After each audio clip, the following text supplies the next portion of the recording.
Coroner's inquests are held when there are suspicious circumstances surrounding a death. So what happened to Wilkinson? Fantastic.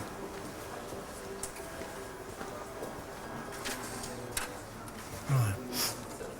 This is a death certificate from my grandfather. It says there was an inquest. Would that still exist, or are there any records? The inquest report might not exist, but there'll probably be something in the local paper. We can get you the... In the paper? Yes, local paper. They reported incidents of inquest in the Oh, did Rochdale they? Observer. Oh, fantastic. So, what date is it? Granddad's diary.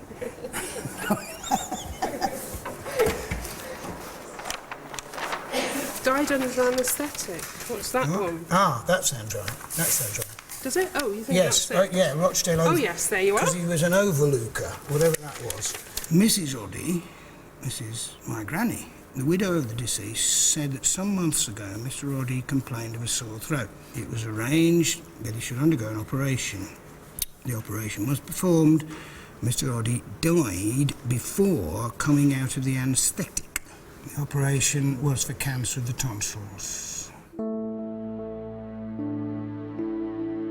Wilkinson was known to have a weak heart, and in 1927, ether would have been the safest anaesthetic to use. The problem is that it's highly flammable. As his operation involved using a powerful electric spark to cauterize the cancerous tumour, the doctors chose a safer alternative, chloroform. The downside was more strain on the patient's heart. Wilkinson died of heart failure, but the inquest into his death held that the doctors took an acceptable risk. It's a nice choice, isn't it? You'll either die of a heart attack or explode. Now, this is quite an interesting little implication. Witness was of the opinion that the deceased throat condition had not arisen through his employment. Now, who knows, maybe this was, the